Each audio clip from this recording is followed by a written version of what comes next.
नमस्कार दोस्तों, एक नई कहानी के साथ। कहानी का नाम शातिर चोर। चलिए सुनते हैं आज की कहानी। अकबर का राजमहल बहुत बड़ा था। उसमें न जाने कितनी कीमती चीजें भरी पड़ी थीं। हर तरफ सिपाही तैनात थे, लेकिन फिर भी एक अजीब बात हो रही थी। रोज किसी न किसी चीज की चोरी हो जाती। कभी मोती गायब, कभी सोने की मूर्तियां, कभी चांदी के बर्तन। हैरानी की बात यह थी कि सिपाहियों को कुछ पता ही नहीं चलता कि चोरी कैसे हो रही है। अकबर को बहुत गुस्सा आया। उन्होंने सिपाहियों को खूब डांटा, लेकिन नतीजा कुछ नहीं निकला। आखिर उन्होंने बीरबल को बुलाया और कहा, बीरबल, ये क्या तमाशा है? हमारा राजमहल तो जैसे कोई दुकान बन गया है जहां चोर आराम से आते हैं, सामान उठाते हैं और चले जाते हैं। बीरबल मुस्कुराए, जहां पनाह, चोर बहुत चालाक है, पर पकड़ा भी जाएगा, बस मुझे 2 दिन दीजिए। बीरबल ने पूरे महल का मुआयना किया और समझ गया कि चोर बाहर से नहीं, बल्कि अंदर से ही कोई अपना है। उसने एक तरकीब सोची। उसने सभी सिपाहियों को दरबार में बुलाकर कहा, आज रात हर सिपाही अपने पैरों में घंटियां बांधकर गश्त करेगा, ताकि हमें पता चले कि कोई इधर उधर घूम रहा है या नहीं। चोर बहुत चालाक था। उसने भी यह सुना और तुरंत एक योजना बनाई। रात हुई, सभी सिपाही महल में घंटियों के साथ घूम रहे थे। चोर चुपचाप महल की सबसे ऊंची मीनार पर जा बैठा और वहां से सब कुछ देखने लगा। जब उसे लगा कि अब सब सो गए हैं, तो उसने अपनी असली चाल चली। चोर ने एक पतली रस्सी निकाली, उसे सीधे खिड़की से नीचे फेंका और धीरे धीरे नीचे उतरने लगा। उसने ऐसी जगह चुनी जहां पहरेदार नहीं थे। वो बिल्कुल बिल्ली की तरह नीचे आया और बड़े आराम से एक भारी सोने की मूर्ति उठाकर वापस रस्सी से ऊपर चढ़ने लगा।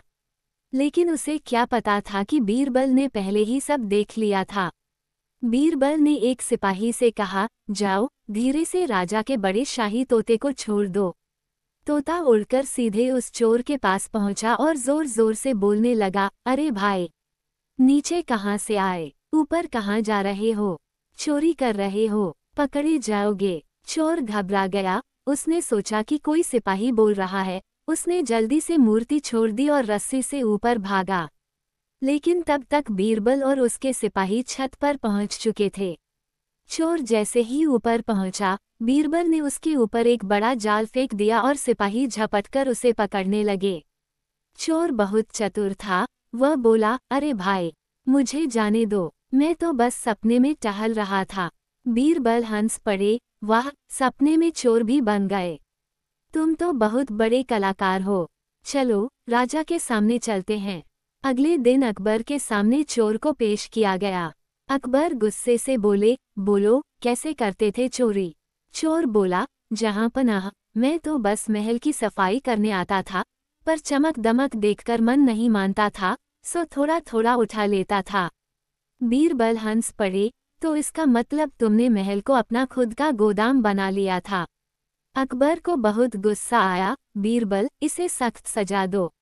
लेकिन चोर ने हाथ जोड़कर कहा, जहां पनाह, एक मौका दे दीजिए। मैं आपको चोरी से बचने का ऐसा तरीका बता सकता हूं कि कोई भी चोर महल में कदम नहीं रखेगा। अकबर ने चौंक कर कहा, अच्छा, बताओ। चोर मुस्कुराया, राजमहल के हर दरवाजे पर एक एक बीरबल बैठा दो, फिर कभी कोई चोरी नहीं होगी। सभी दरबारी ठहाका मारकर हंस पड़े। अकबर ने बीरबल की चतुराई की तारीफ की और चोर को सजा देने के बजाय महल का पहरेदार बना दिया, क्योंकि कौन चोरों की चालें चोर से बेहतर समझ सकता था।